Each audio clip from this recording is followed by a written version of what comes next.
Kumai, mi nome é Soraida Molina Arndel. Efésios 6, versículo 10 até 20, parte 5.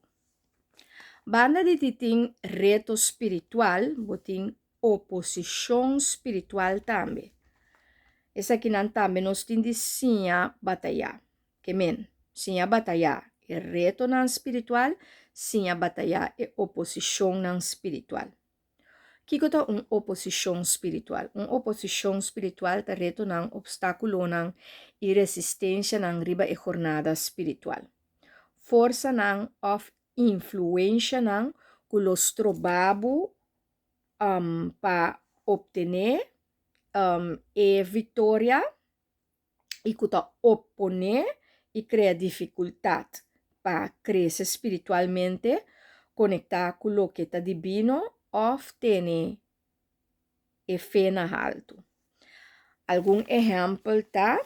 1. Struggles interno de dúvida of crença. 2. Tentação e pecado, batalha externo e interno, que quita nos foi valor ou princípio moral espiritual. 3. Pressão social ou cultural de uma sociedade, norma e valor, expectativa que bots contra uma crença. 4. Guerra, discriminação, persecução, agressividade. 5. Ataque espiritual, lo que está sobrenatural, força espiritual, crença que vai contra de crescimento ou bem-estar espiritual. Crisis personal, challenge de vida, experiência de vida duro, fuerte, tristeza e sofrimento, prueba, teste de nós, resiliência. 7. Challenge intelectual, ideia não que questionar fé e crença. 8. Isolação, desconexão, não tem suporte. Lo que vou por hasi para vir vitorioso de parte aqui, tá 5 coisas. 1.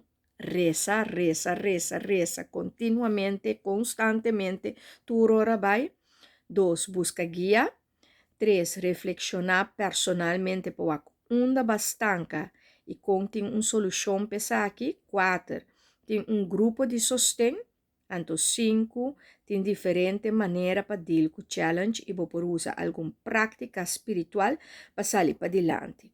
Ora vou buscar grupo WAC também com não crescimento tapa. Sobre assim, por exemplo, dentro do grupo, tu rende sua alma te quebrar, ou tu rende lá que nos bisa tem certo ish, que não está vitorioso, anto bota mira que não também estanca, e grupo E não é meu grupo, passou na mesma de dança. Pero se tu grupo que está prosperar, bota mira coisa não está lost up, bota mira que não está vai dilante. Riba tur área de na vida é bom grupo. Passou para a hora e Espírito de Deus está move de tal maneira e está manifestar de tal maneira que tem progresso e gente não vai dilante e gente não por quebra. Cadena não ande na vida, tabu não ande na vida, anto situação não ande na vida, que não a prosperar ou vai dilante, riba tur área de na vida. Então, sei um bom grupo. Have fun with the journey.